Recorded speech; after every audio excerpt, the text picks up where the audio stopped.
Subscribe channel Marhaban TV. Ikuti akun sosial media Marhaban TV, siaran Telegram, grup WhatsApp. Yuk berdakwah bersama kami. Dukung operasional dakwah dan sosial kami.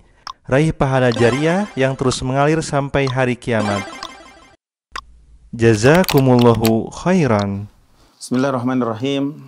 Assalamualaikum warahmatullahi wabarakatuh. Innal hamdalillah nahmaduhu wa nasta'inuhu wa nastaghfiruh wa na'udzu billahi min sururi anfusina wa min sayyiati a'malina. May yahdihillah fala mudhillalah wa may yudlil fala hadiyalah. Asyhadu an la ilaha illallah wahdahu la syarikalah iqraran bihi wa tauhida wa asyhadu anna Muhammadan abduhu wa rasuluh. Amma ba'd. Pemirsa Marhaban TV di mana saja berada, kita lanjutkan pembahasan 6 prinsip dalam beragama. Telah kita jelaskan prinsip yang pertama, mengikhlaskan agama karena Allah. Prinsip yang kedua adalah bersatu dalam agama dan larangan bercerai dalam agama. Prinsip yang ketiga termasuk kesempurnaan bersatu dalam agama adalah mendengar dan taat kepada yang memimpin kita, walaupun yang memimpin kita itu adalah seorang budak, seorang budak. Adapun prinsip yang ketiga di dalam agama, qala al-muallif rahimahullah, al-aslur rabi, prinsip yang keempat, bayanul ilmi wal ulama, bayanul ilmi wal ulama'i wal fikhi wal fuqaha. Penjelasan tentang ilmu, ulama, fikih dan para ahli fikih. Menjelaskan tentang ilmu, ulama, fikih dan para fuqaha. Ini merupakan prinsip yang agung. Ini merupakan prinsip dalam agama yang sangat agung, yaitu penjelasan apa yang dimaksud dengan ilmu. Apa itu yang dimaksud dengan ilmu? Pemirsa Marhaban TV di mana saja yang berada, ilmu adalah ilmu syar'i. Yang dimaksud dengan ilmu adalah ilmu syar'i yang dibangun di atas kitab Allah dan sunnah Rasulnya Sallallahu Alaihi Wasallam. Inilah ilmu yang bermanfaat. Adapun ilmu dunia, ilmu tentang ilmu teknologi, ilmu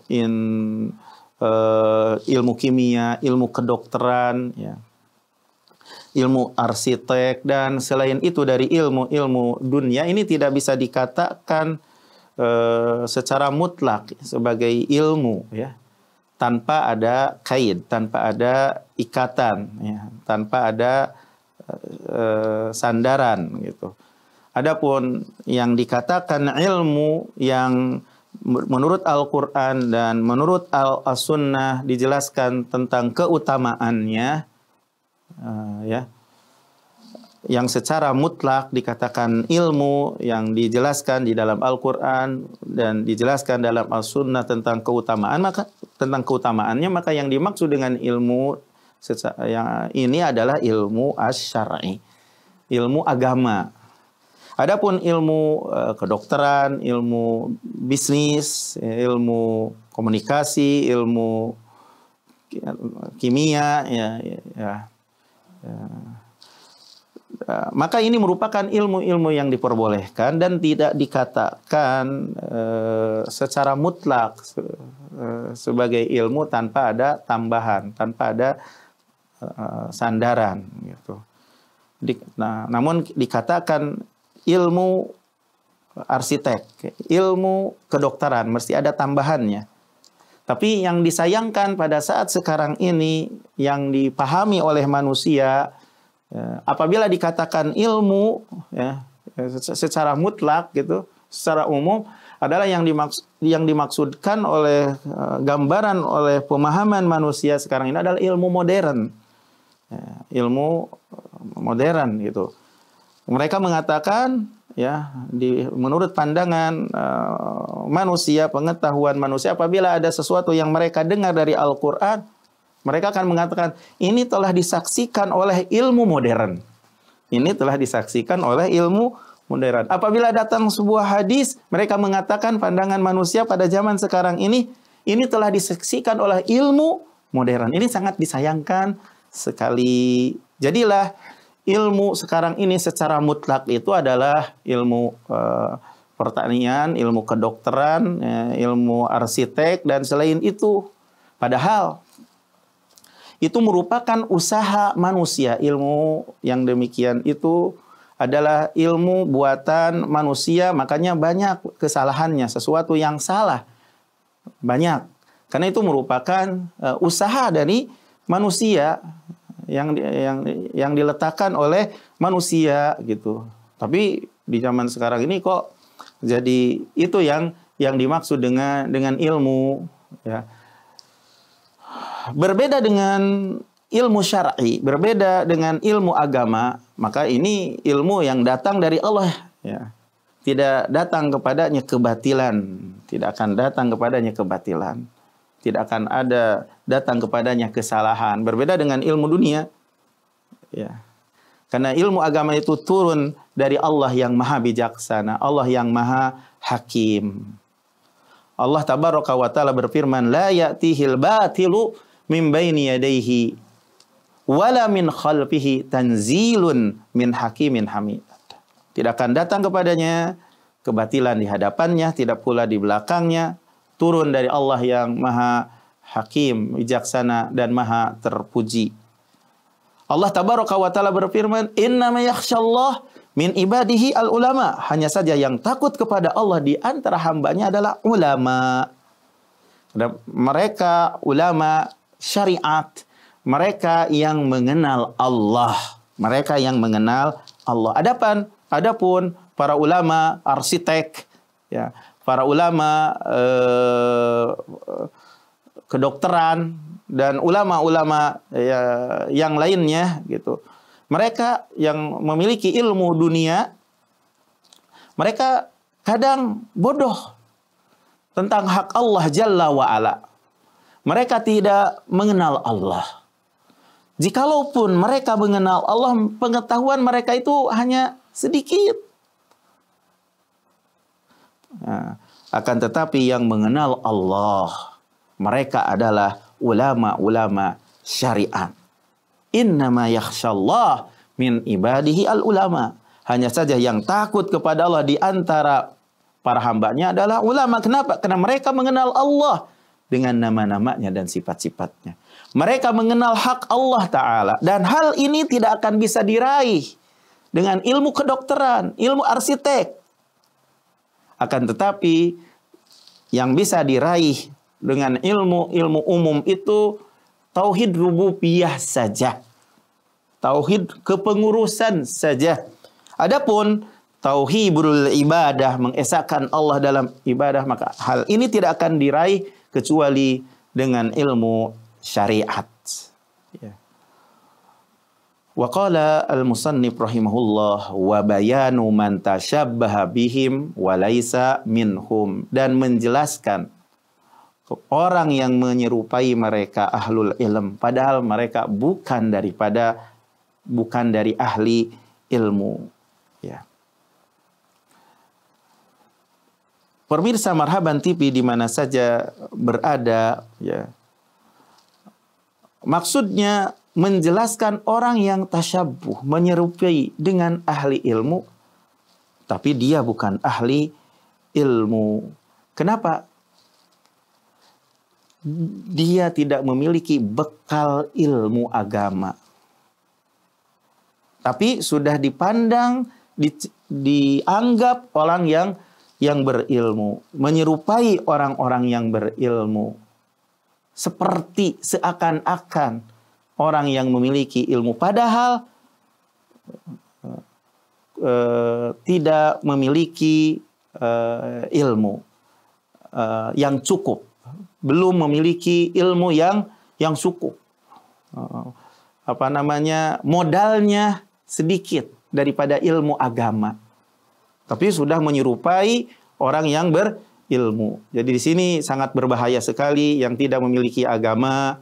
Jangan menampakkan diri sebagai orang yang memiliki ilmu agama, sudah berani berbicara, sudah berani menyampaikan, hanya dikira-kira saja, dicocok-cocokin saja misalnya.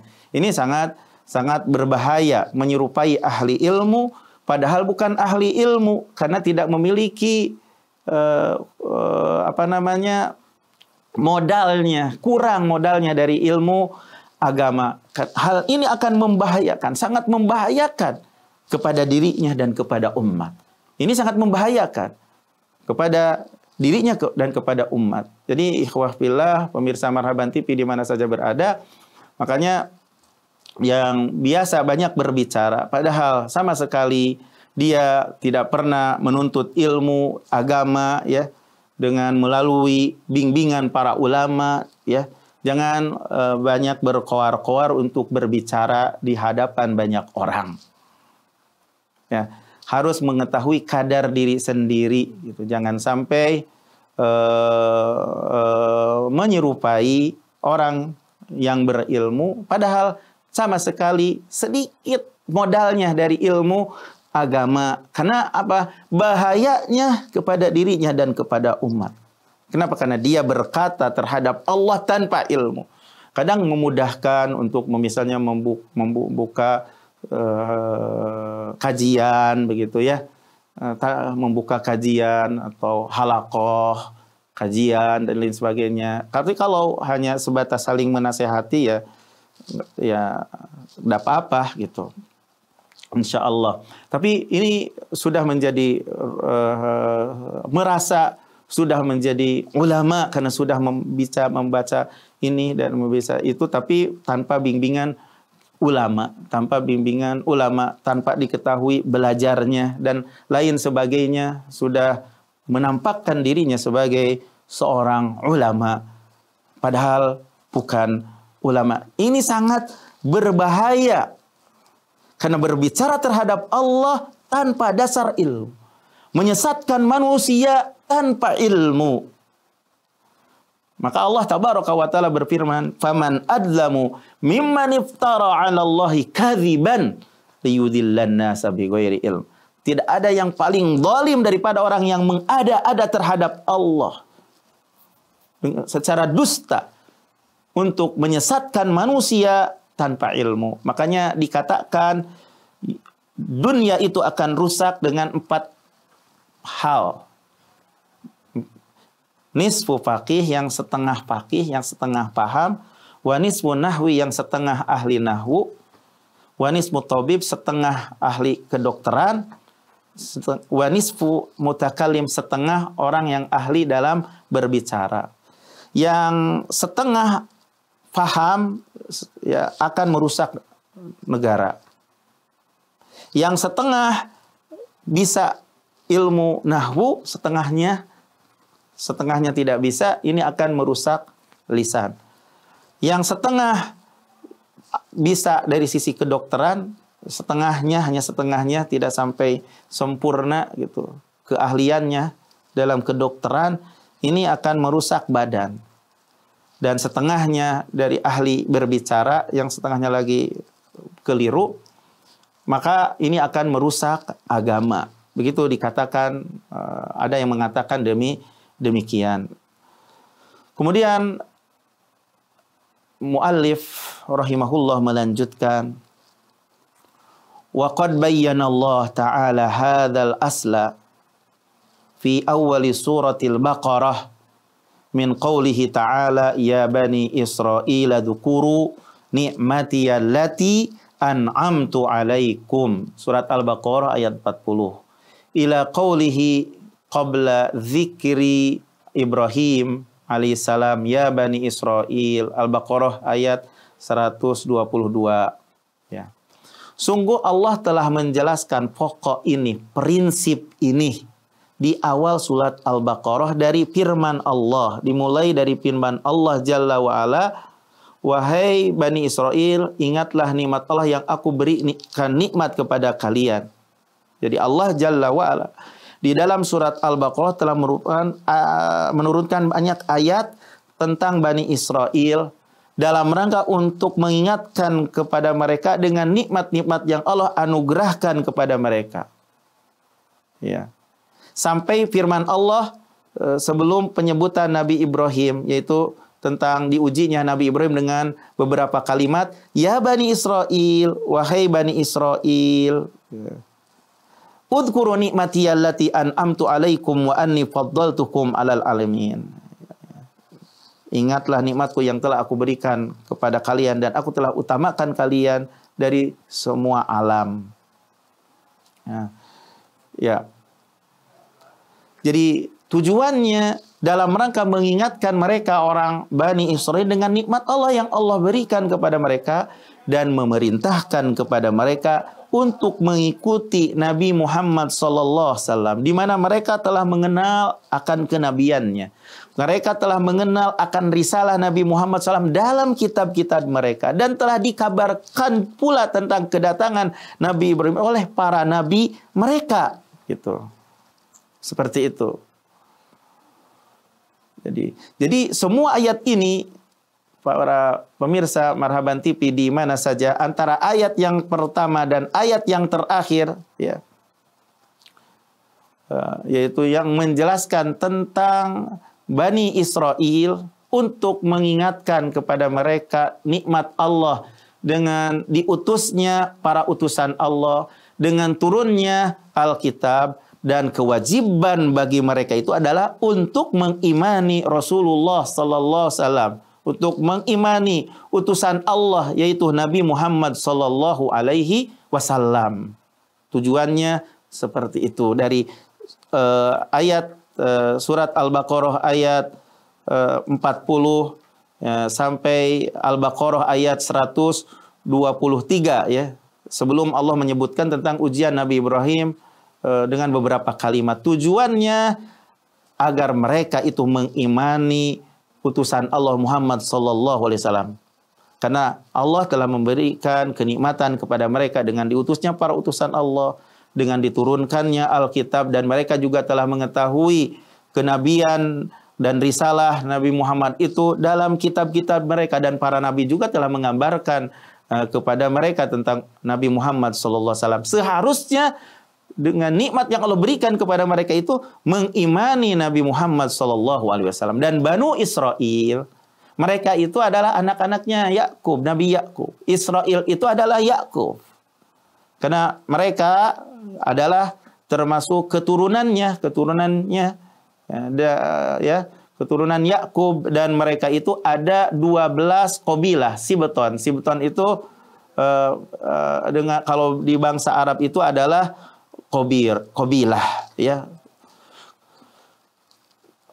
Pemirsa Marhaban TV di mana saja berada, wa yaziduhu duhan ma sarhat bihi sunnah fi hadza, dan menambah kejelasan ya, semakin gamblang apa yang dijelaskan oleh sunnah ya, yaitu hadis-hadis yang terdapat di dalam hadis tentang anjuran untuk mempelajari ilmu, untuk memotivasi untuk mempelajari ilmu fi hada, dalam masalah ini, yaitu dalam masalah anjuran untuk mempelajari ilmu dan memotivasi untuk mempelajari ilmu agama, minal kalamil katsir al-bayyin, sesuatu yang sangat banyak sekali ya, al-bayyin al-wadih, yang sangat gamblang, yang sangat jelas, lil ami al-balid, bagi orang awam sekalipun, orang awam yang paling awam sekali, yang paling bodoh gitu. Ya, yang paling bodoh. Jadi penjelasan tentang masalah ilmu yang bermanfaat dan antara ilmu yang tidak bermanfaat itu sesuatu hal yang sangat jelas sekali dalam banyak hadis gitu. Dalam banyak hadis dipahami oleh orang-orang awam.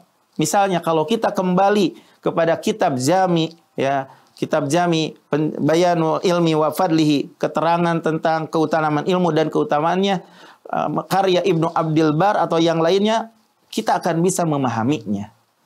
Kita akan bisa memahami mana ilmu yang bermanfaat, mana ilmu yang tidak bermanfaat. Akan bisa dipahami oleh orang awam. Oleh orang awam. Dengan banyak hadis yang menjelaskan hal demikian. Tapi anehnya, kata Syekh rahimahullah, qala al-muallif thumma sara hadza aghrabal asya wa sara al-ilmu wal fikhu huwal bid'ah wad dolalat.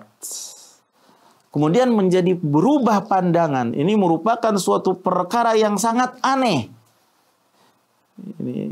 Jadilah ilmu agama, ilmu yang dibangun di atas Al-Quran dan Sunnah, wal fikhu dan fikih, memahami Al-Quran dan As-Sunnah yang dibangun di atas Al-Quran dan Sunnah, jadi berubah pandangannya. Dan ini merupakan suatu perkara yang aneh. Dikatakan bid'ah. Dikatakan kesesatan oleh orang-orang belakangan. Jadi oleh orang-orang belakangan itu, ilmu agama, memahami Al-Quran dan As-Sunnah gitu, adalah kebid'ahan dan kesesatan. Kenapa?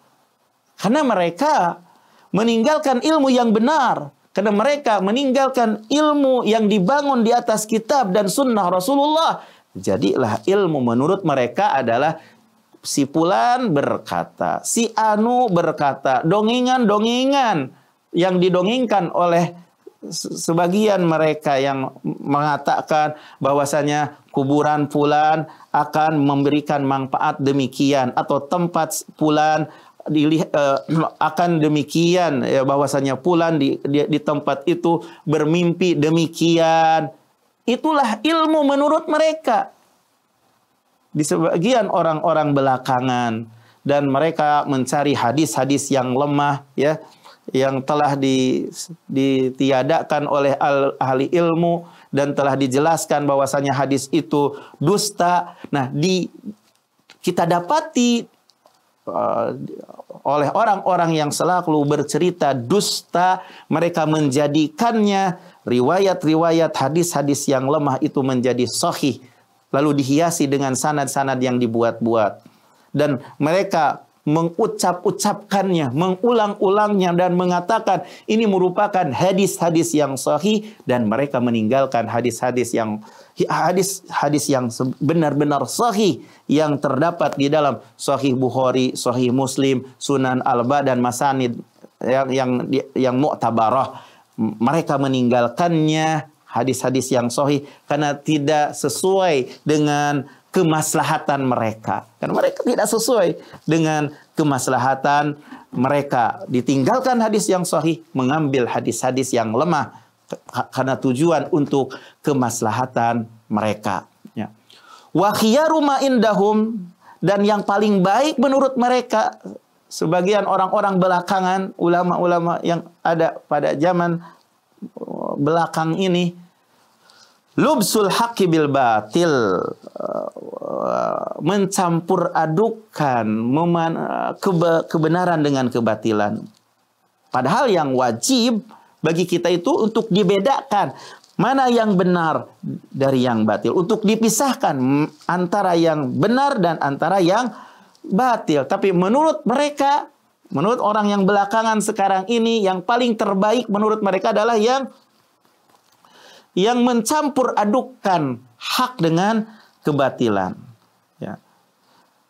Mencampur adukan antara hak dan kebatilan adalah penipuan kepada umat. Kenapa mereka mencampur adukan antara hak dan kebatilan? Ya, kenapa mereka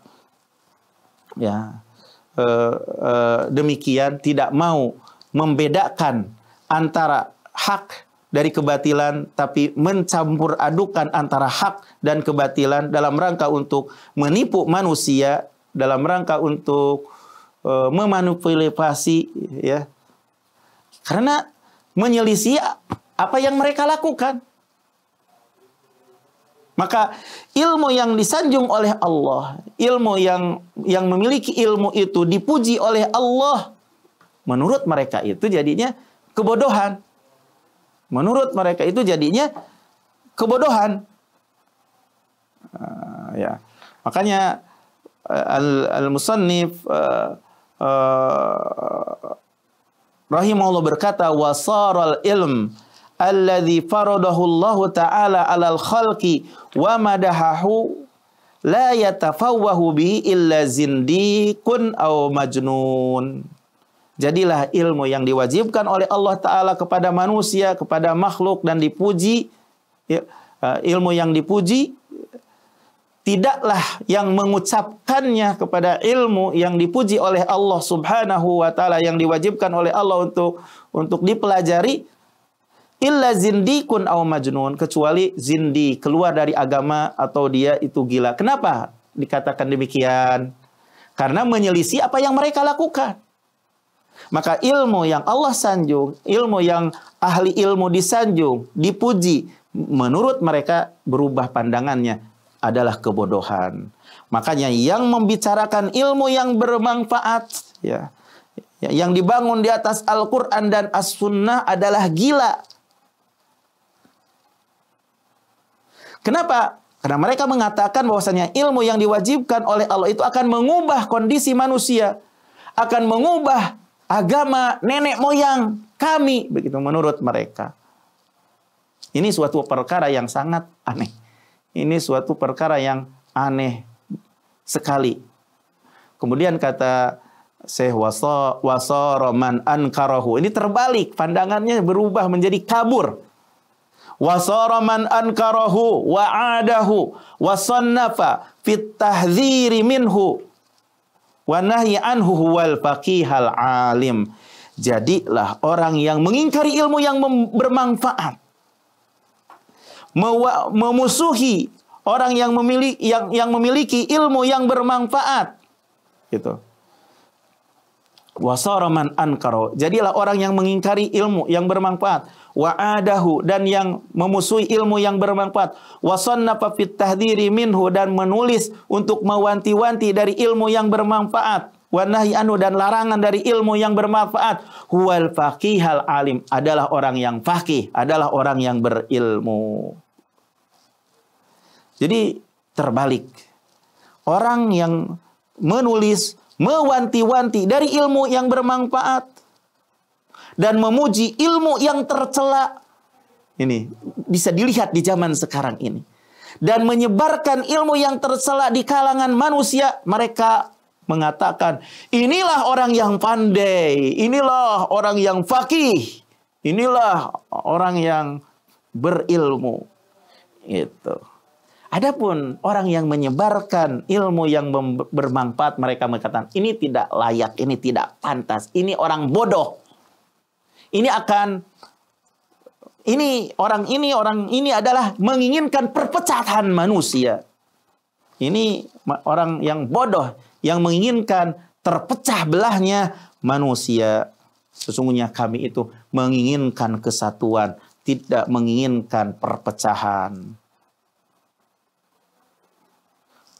Berkumpul, yang kami inginkan adalah berkumpul walaupun di atas kebatilan. Kami tidak menginginkan at-tafriq, perpecahan yang ada padanya, untuk membedakan yang hak dari yang batil, untuk membedakan yang baik dari yang buruk, karena ini mustahil.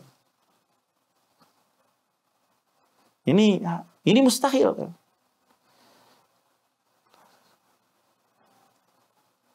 Jadi bercampur baur, berkumpul di atas kebatilan itu, walaupun mereka ingin perpecahan, ini suatu perkara yang mustahil.